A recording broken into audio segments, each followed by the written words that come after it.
Hello friends. बेगानी शादी में अब्दुल्ला दीवाना। ये बात हमारे लिए लाजमी हो सकती है। आज हमारे शेयर बाज़ारों के अंदर एक अच्छी तेज़ी जो है देखने के लिए मिली, और कल भी एक अच्छी तेज़ी बेस से देखने के लिए मिली।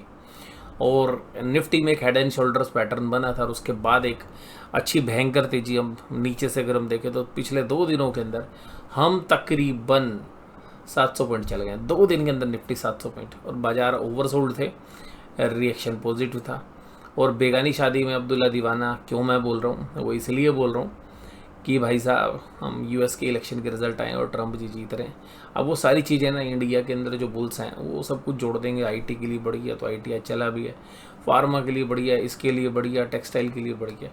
लेकिन मुझे ऐसा लगता है कि अगर आप हिस्टोरिकली देखें कि जो ट्रंप का शासनकाल रहा पिछले इस सेशन से पहले जो 4 साल का, उसमें क्या हुआ तो ज़्यादा आपको अच्छे से समझ में आएंगे। मुझे लगता है कि यूएस एफडीए यानी कि जो ड्रग्स वाला जो मामला है वो शायद थोड़ा अटक सकता है, और हमारी जो फार्मा कंपनीज है वो एक प्रीमियम वैल्यूशंस पर ऑलरेडी ट्रेड कर रही हैं।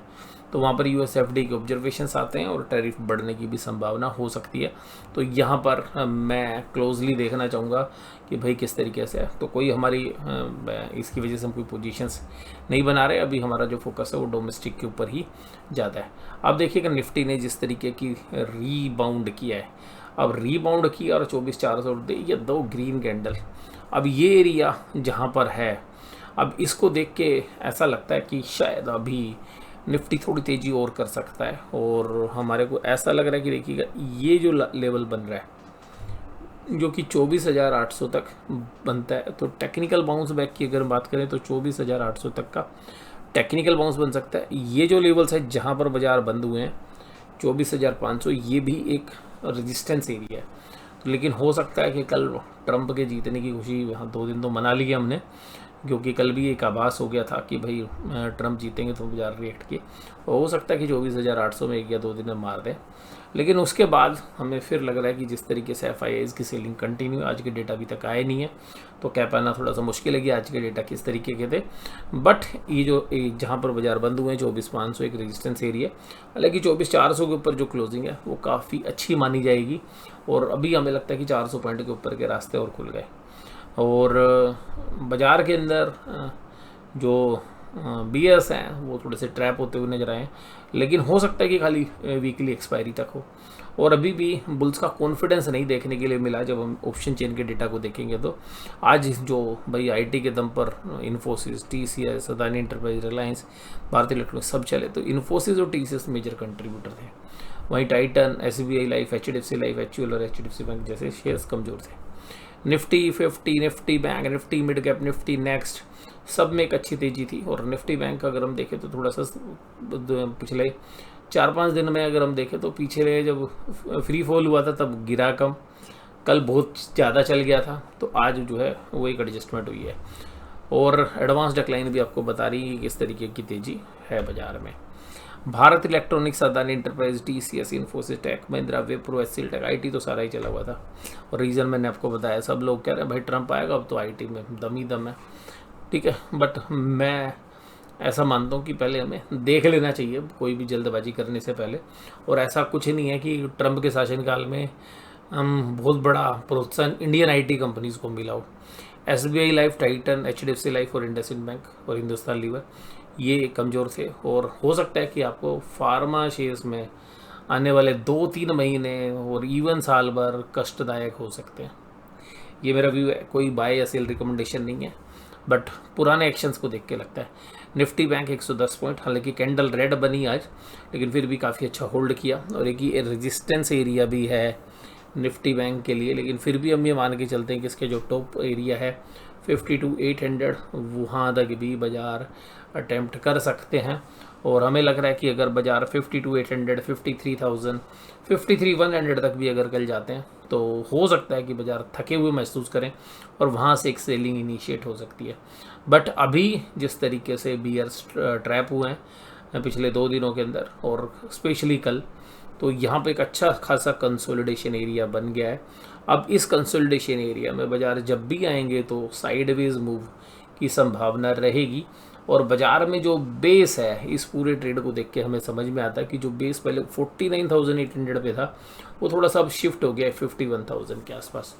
तो निफ्टी का जो अब बेस है वो 51 की तरफ आ गया है, और जब तक 51 होल्ड कर रहा है तो 51 अब एक मेजर सपोर्ट एरिया हो गया है, ऊपर की तरफ 52,800।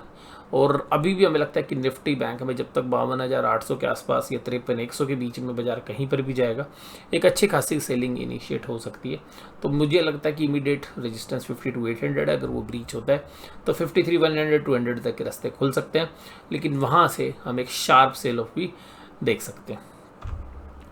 SBI, ICICI बैंक, PNB और बैंक ऑफ बड़ौदा तेजी में थे। HDFC bank, axis bank, IndusInd और AU स्मॉल फाइनेंस कमजोर थे। सबसे खास बात यह है कि इतनी अच्छी तेजी के बाद भी निफ्टी की पुट कॉल रेशियो 0.84 पर ही पहुंची है और बैंक निफ्टी की 0.72 पे, यानी कि बाजार ओवरसोल्ड थे, एक रिएक्ट कर दिया पॉजिटिव। लेकिन वो जो कॉन्फिडेंस आता है पुट कॉल रेशियो में वो नहीं है अभी भी।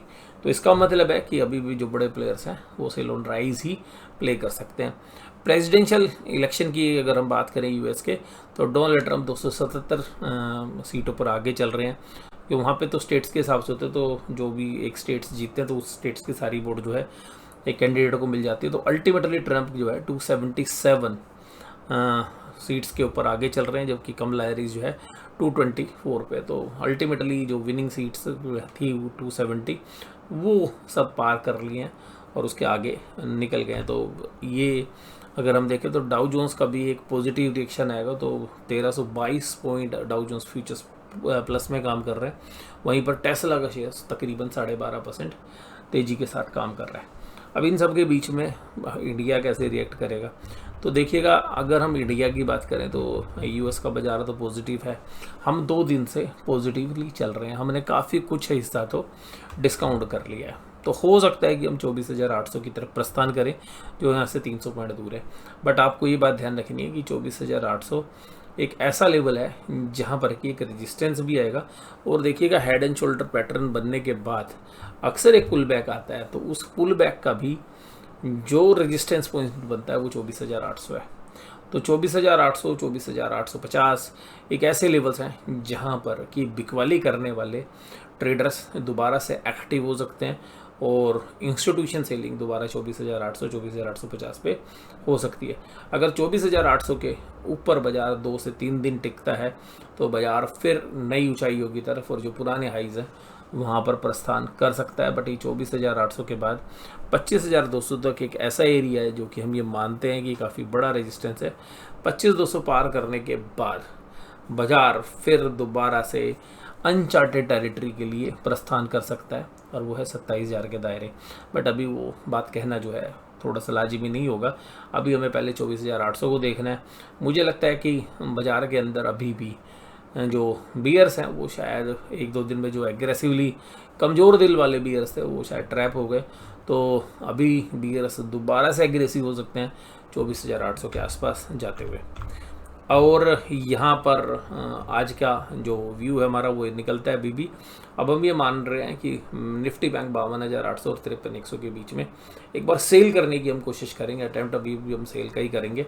और मैंने पीछे भी चर्चा की थी कि भाई अगर बाजार एक बार नीचे आते हैं तो मंदी एक बार काट लेनी चाहिए। और अभी जो है जो पिछले 2 दिनों में तेज़ी बनी है, लेकिन निफ्टी बैंक की आज एक्सपायरी थी, तो हो सकता है कि वो एक्सपायरी वाले ट्रेड्स की वजह से निफ्टी बैंक खुलकर नहीं खेल पाया। तो 200-300 पॉइंट का आज राइज जो है, इवन 500 पॉइंट का राइज कल आपको मॉर्निंग में सुबह खुलते के साथ देखने के लिए मिल सकता है।